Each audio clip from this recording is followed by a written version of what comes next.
They say they want the kingdom, but they don't want God in it. Live from the Mecca of Mormonism, Salt Lake City, Utah. This is Heart of the Matter, where we are working together to understand living the Christian life in the age of fulfillment. I'm your host, Shawn McCraney. Tonight, which is Monday, is our short show, and tomorrow night, Tuesday, will be our long show. Your comments on tonight's short show will be read and addressed tomorrow night on the long show. Hopefully that didn't confuse you. So write your comments below about tonight's program, and we'll talk about them tomorrow night. Coming out of Mormonism, I was taught that God was once a man and that someday I would become a god too. I therefore saw the living God as a kind of a distant relative, like a super good great-great-great-great-great-grandfather who accomplished so much, and not only as the uncreated eternal being who has no beginning or end. He was a man, and Mormonism brought God down for me. Moving out to my Christian life as a teacher, I've met hundreds of people who, over the course of their lives, they will call or write or in person. They talk about struggling with the faith and why they don't long to please God. They don't live for God really. They don't understand really why it's important, things like that. And they struggle from the heart of worshiping and caring about Him at all. Sometimes it comes up in people's lives. For the Mormons, that's really easily understood if you think about it, because they don't see God in a way that warrants true devotion. They usually see Him like I saw Him, a really well put together human being. And because I'm a human being and God was a former human being, yeah, we're pretty much alike, except He's exalted now. So why spend much time worshiping Him? I found that with Christians, when there's an issue for their heart for God, if it's kind of lacking, they don't really care too much about that relationship. There's always some sort of a disconnect between their view of who God is and their view of who they are. That's where the problem lies. Sometimes it's both.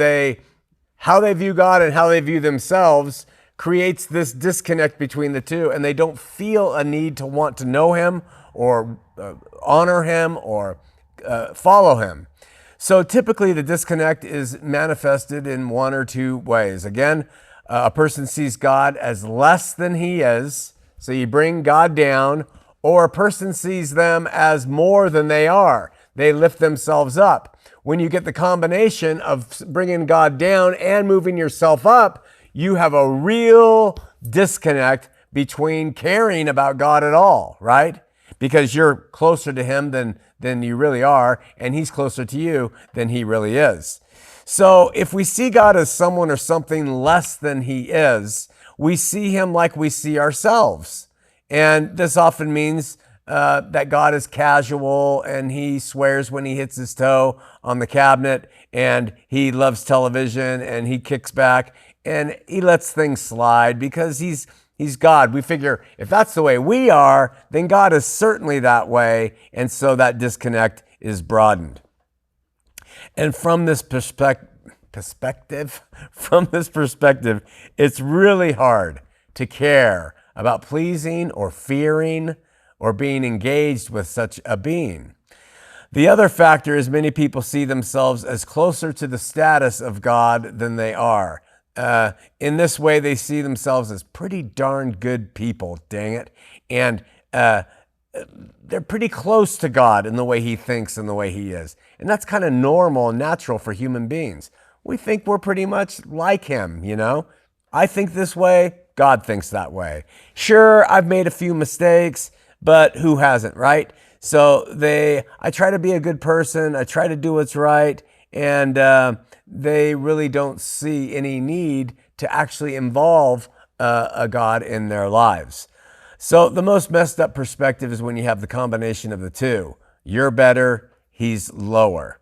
In this scenario, we approach the common LDS view that God, who was once a man, has been brought down toward the earth, and they who are going to become a god being brought up, and you have one of the most apathetic, indifferent kind of relationships with God that are out there relative to institutionalized religion. In our first show, Heart of the Matter, we played a song, maybe it was the second show, and it's Johnny Cash singing the U2 song where they say they want God. How does that song go? But they say they want the kingdom, but they don't want God in it. And that's kind of the attitude that comes along with this problem of viewing God as lesser and yourself as more. And the end result is that combination. I heard the late R.C. Sproul on the radio a number of weeks ago say something I thought was really, really insightful. And Christians will often, we will refer to God as the supreme being. You've heard of that title. God is a supreme being. Think about that for a minute. God as a supreme being. We understand supreme as a word to describe something that's superior to everything else. So God is superior to everything else. To understand the living God as that, it's a great it's a great place to start. Consider God as superior to everything else. That's a great way to start, right? He's more loving. He's more creative. He's more eternal. He is more merciful. He's more just. He's more knowing. He's more powerful. All right. But the second term is just as important because with him, a supreme being, it rings true. That is a true description of God. He is a supreme being. And so the word being means he is. He's being, right? He's not becoming. He wasn't something that now is. He is. The supreme being is. All right? And that's why in Exodus 3:13, Moses goes to God and he says, "Behold, when I come to the children of Israel and shall say to them, the God of your fathers has sent me unto you, and they say to me, what is his name? What do I say to them?" And God says to Moses, "Say, I am that I am. And thou shalt say unto the children of Israel, I am has sent me to you." He called himself I am. And depending on the Hebrew scholar or the source, the name means I will be what I will be. Or it means I am who I am. Or I am the one who exists, the eternal, who passes not away, or he who spake and all things existed. The name I am means those things. Means he is, he bees, if you want to use improper grammar. God bees. He's a being, a supreme being, and as such, more true, more elevated, powerful, magnificent, authentic, real, holy than we can fathom. It's impossible to imagine what he is because you can't grasp it. So while referring to God as a supreme being, we then notice something different about human beings, right? If he's a supreme being who is and always will be and always was, then we look at the word human being. And the difference between a supreme being and a human being is found in the words. Supreme versus human. And being versus being. That's actually an improper title for a human. A human being is not a human being because a human being is never the same. A human being is always changing. Like Heraclitus or Parmenides, we are constantly changing. I am different right now than I was just a second ago. My teeth have decayed more. I've gotten older. I've gained or lost a little weight. I've learned something new from what I'm doing right now. We are constantly in a state of not being. God is the only supreme being. He is the one who doesn't change. He is. That's why there's nothing surprising, nothing that's going to trick him, nothing that's going to cause him to fall or make a mistake. He knows. He is. He bees. We call ourselves human beings, but it's really a misappropriation of the word. Unlike God, as created material humans, we possess limited capacities in all that we do, all that we think, all that we believe. We're not supreme by any measure of the word. We could dominate an area of the world. You might dominate a sport, perhaps, or something among your peers.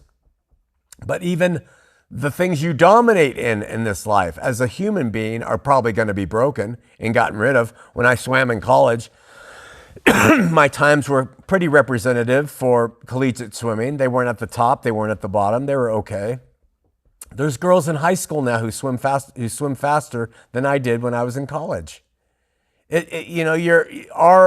Our supremacy as human beings is always in a state of flux. We're never going to capture dominating something once and for all, right?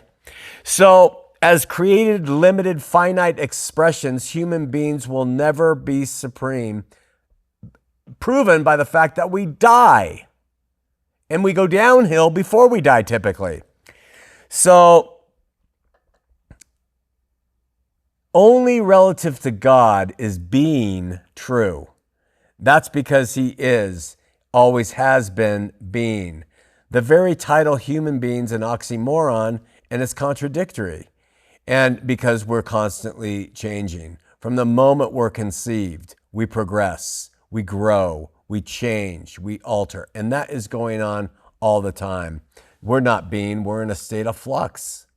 So if you start to consider yourself that way, relative to the supreme being, and you see yourself for what you really are, just by virtue of those factors, you start to see a reason to want to know that one better, to follow that being better.